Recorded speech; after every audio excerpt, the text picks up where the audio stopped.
11월 7일 화요일 하나님께서 오늘 우리에게 주시는 말씀은 잠언 13장 1절부터 12절까지의 말씀입니다. 봉독하겠습니다. 지혜로운 아들은 아비의 훈계를 들으나 거만한 자는 꾸지람을 즐겨 듣지 아니하느니라.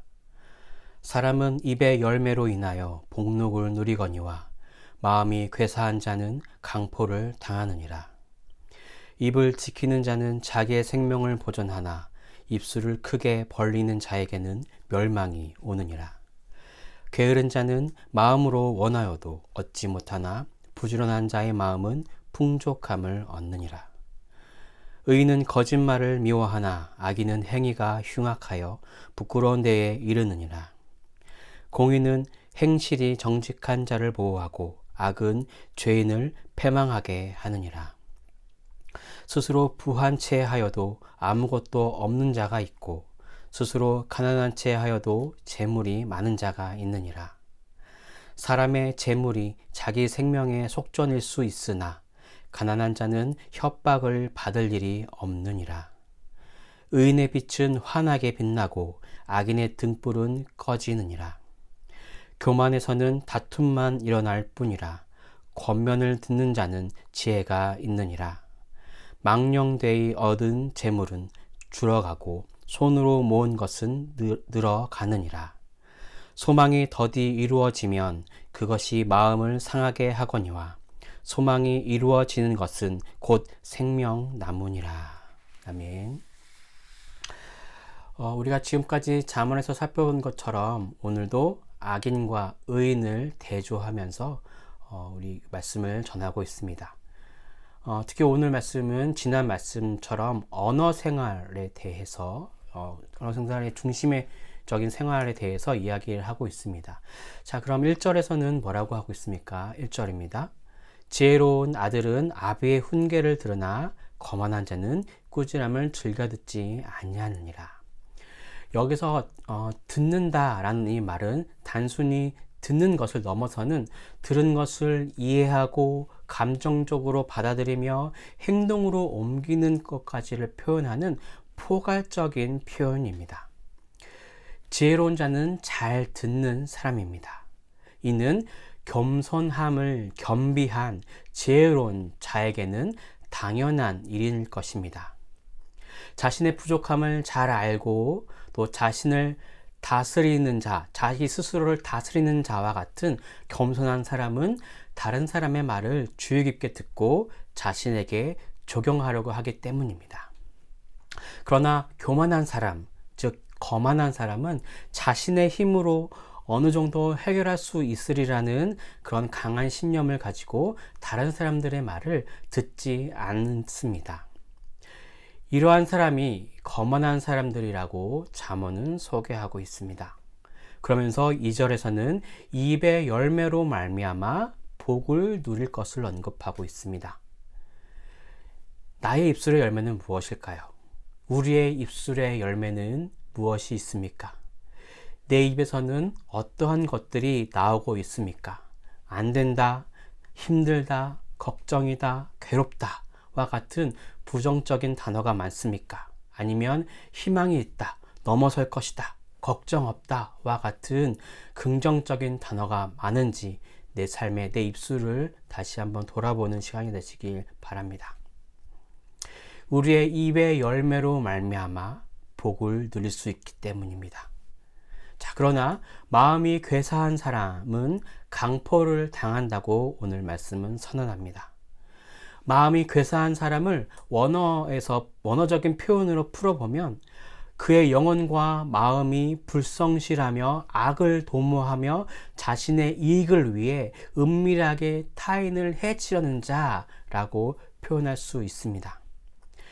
이들은 곧 강포, 바로 폭력을 당하게 된다고 합니다. 자, 다음으로 3절은 입을 지키는 자는 자신의 생명을 보존한다고 합니다. 반면 입을 크게 벌리는 자, 즉 함부로 말하는 자는 멸망이 온다고 선언합니다. 입을 지킨다와 입을 멈춘다는 다른 의미겠죠. 우리는 말을 잘 해야 합니다. 하지 말아야 하는 것이 아니라 말을 잘해야 한다는 것이죠. 지나치게 많이 말하는 사람이 아닌 적절할 때에 말하는 사람에게는 생명의 보존함의 은혜가 있다는 말입니다. 다음으로 4절에서는 게으른 자는 아무리 원하여도 그것을 얻을 수 없다고 합니다. 부지런한 자는 마음이 풍족함을 얻을 것이라고 합니다. 부지런한 사람은 비록 몸이 조금 분주할지라도 그 마음에는 풍족함과 안정감을 누릴 수 있다는 말이겠죠. 반면 게으른 사람은 아무리 원해도 그것을 얻을 수 없다고 합니다. 우리는 몸의 게으름뿐만 아니라 우리의 영적 게으름도 살펴보아야 합니다. 다행히 이렇게 새벽 은혜 영상을 찾아보시는 분들은 게으름에서 어느 정도는 벗어난 분들이라고 할 수 있겠습니다. 문제는 하나님의 말씀과 상관없이 살다가 주일에만 말씀을 들으려고 오는 사람들일 것입니다. 이들이 어찌 보면 영적 게으름에 빠진 사람들이라 할 수 있겠습니다. 내가 혹시 이러한 하나님의 말씀을 듣고 그것으로 내 삶의 기준점을 잡아보려고 하기보다 말씀 듣고 말씀을 보는 것을 귀찮아하는 그런 영적 게으름에 빠져 있는지 점검하시는 그런 시간이 되시길 바랍니다. 자, 다음으로 5절입니다. 의인은 거짓말을 미워하나 행위는 흉악하여 부끄러운 데에 이른다고 합니다. 여기서 미워함은 경멸할 정도의 그 미워함을 나타내는 것 같습니다. 마치 내가 너무나 싫어하는 그 바퀴벌레와 같이 보면 놀라서 회피하는 것 같은 그렇게 싫어하는 것이 바로 미워함이라고 할 수 있겠습니다. 단순히 거짓말은 나쁜 말이지 라는 이런 개념적인 것을 넘어서서 정말 만지기도 싫을 정도의 이 거짓말을 싫어하는 것이 바로 의인이라는 사람입니다. 자, 그러나 악인은 그 행동이 흉악한데 그 모습이 부끄러울 정도라고 합니다. 물론 행동을 하는 본인은 그것을 느낄 수 없겠죠. 하지만 주위 사람들이 그 흉악한 모습을 보고 점점 부끄러워 그 사람을 떠나가게 되는, 결국 고립되는 것이 악인이라고 할 수 있겠습니다. 자, 그러면서 6절에서는 결국 공의는 행실이 정직한 사람을 보호하지만 악은 죄인을 점점 패망의 길로 가게 한다고 합니다. 자, 그리고 이제 7절과 8절에서는 재물에 대해서 언급을 하고 있는데요. 자, 7절에서는 부한체한다는 말은 자신은 그런 능력이 없지만 마치 그런 사람처럼 하는 것이라는 걸 잘 알고 계시겠죠? 주위 사람들의 시선을 의식해서 자신이 마치 부한 사람인 것처럼 행동하는 그런 사람들입니다. 자, 그런 사람은 아무것도 없는 자, 즉 더 많아지는 사람이 될 수 없다는 것입니다. 그리고 7절 후반절에 스스로 가난한 채 한다는 것은 겸손함을 의미할 텐데요. 그러한 경우 오히려 더 많은 재물을 얻게 된다는 말이 됩니다. 이어서 8절을 읽어볼까요? 사람의 재물이 자기 생명에 속전일 수 있으나 가난한 자는 협박을 받을 일이 없느니라. 사람이 재물을 가지고 있으면 생명을 이어가는 데 도움이 될 수도 있습니다. 생명의 보존을 위해서는 어느 정도의 재물이 필요하다는 말씀이겠죠. 자, 이제 9절에서는 의인은 빛이 나고 악인은 꺼져가는 등불이라고 합니다.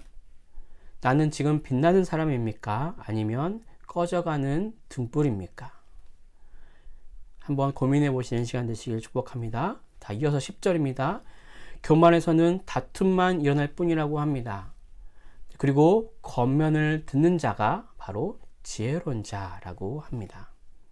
앞서 읽었던 1절과 연결되는 구절이라고 생각합니다. 교만한 사람은 주위의 훈계를 듣지 않기에 자신의 주장만 강조하게 되면 결국 다툼이 일어나는 것은 당연한 수순일 것입니다. 겸손은 곧 듣게 하는 능력이라고 할 수 있겠습니다.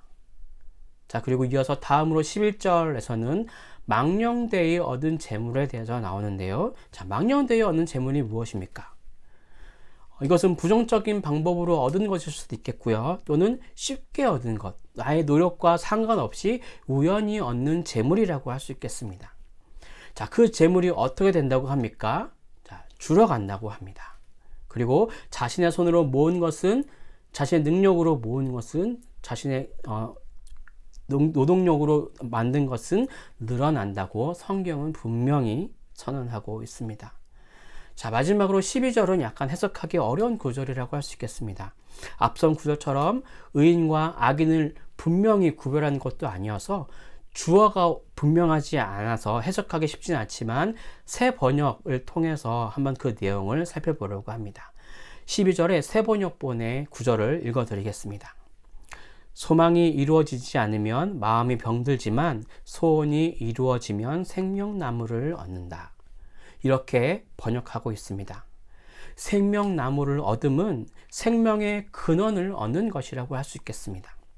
소원을 이루어 주시는 하나님의 은혜가 충만하시는 여러분의 삶이 되시길 간절히 바랍니다. 자, 그럼 오늘 본문을 통해서 주시는 메시지입니다. 첫째, 가장 어리석은 것은 하나님 말씀 앞에 교만한 자입니다. 자, 1절을 보면 솔로몬은 지혜의 아들은 아비의 훈계를 들으나 거만한 자는 꾸지람을 즐겨 듣지 아니하느니라고 교훈하고 있습니다. 자, 또한 10절에서는 겉면을 듣는 자는 지혜가 있느니라 라고 교훈하고 있습니다. 즉, 아비의 훈계를 듣고 겉면을 듣는 자는 지혜로운 자요, 그 말씀을 듣고 두려워하며 말씀대로 사는 자는 상을 얻을 것인 반면에 말씀을 멸시하고 꾸지람을 즐겨 듣지 아니하는 자는 결국 패망에 이르게 된다는 말씀입니다. 원숭이가 나무에 떨어진다는 말이 있듯이 아무리 능력이 출중한 사람도 실수할 수 있습니다. 인간은 연약함과 한계를 지니고 있으며 실수와 허물이 많은 존재입니다. 그러기에 사람은 항상 다른 사람의 의견을 충분히 듣고 때로 쓴 꾸지람과 책망도 겸허히 받아들일 수 있어야 합니다. 그러나 대개 사람들의 삶의 태도를 보면 그렇지 못한 경우가 많이 있죠. 우리는 기본적으로 자신의 약점을 드러내는 것을 인정하는 것을 힘들어합니다. 또한 대부분의 사람들이 남들의 꾸지람이나 책망 역시 받아들이기 힘들어합니다. 그리고 더 나아가 건면해주는 사람에게 안 좋은 감정까지 품기까지도 합니다. 여기서 겸손한 사람은 자신의 연약함을 인정하는 사람입니다.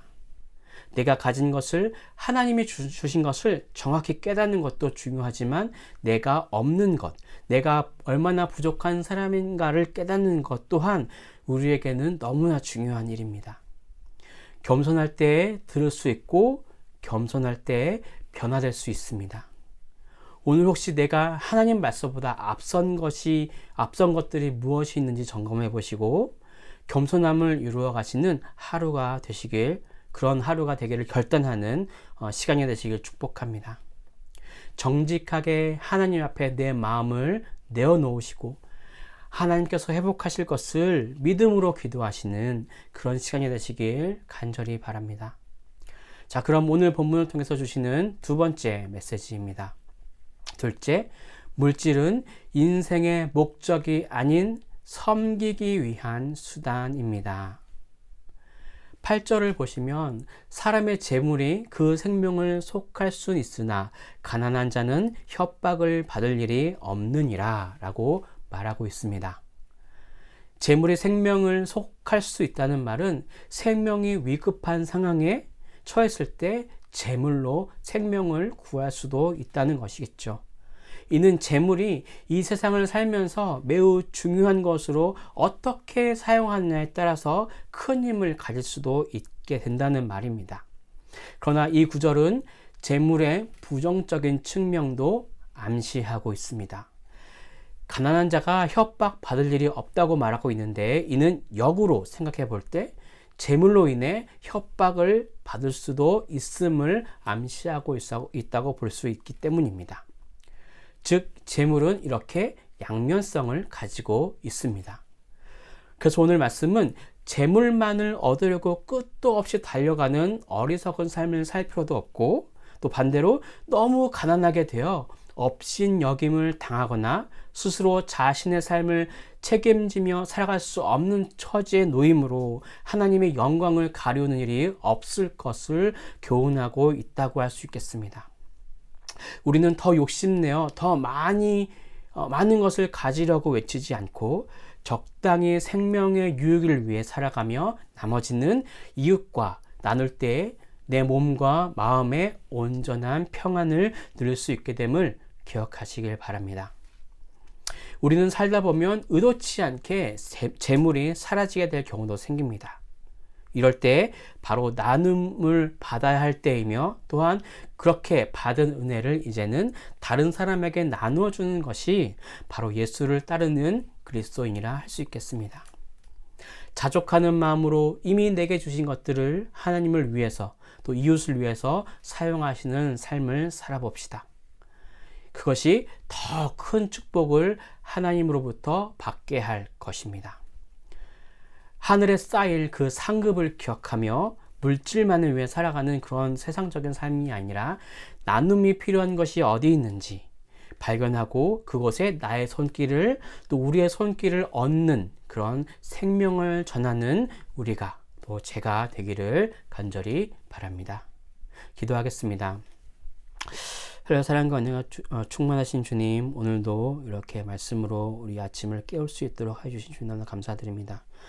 하나님, 우리가 어리석은 자가 되지 않아야 하겠습니다. 우리가 겸손하게 하나님의 그 말씀 앞에 그 어떠한 기준보다 하나님께서 주신 그 기준을 최우선으로 여기며 살아갈 수 있도록 인도해 주시고, 특별히 내게 주어진 그 재물이 없을지라도 또는 풍요할지라도 하나님의 말씀을 가지고 어떻게 나눌지, 어떻게 관리할지를 잘 점검해 가는 우리의 삶이 되기를 인도하여 주십시오. 그렇게 우리를 도와주실 것을 믿으며 이 모든 것을 살아계신 예수 그리스도의 이름으로 기도드립니다. 아멘.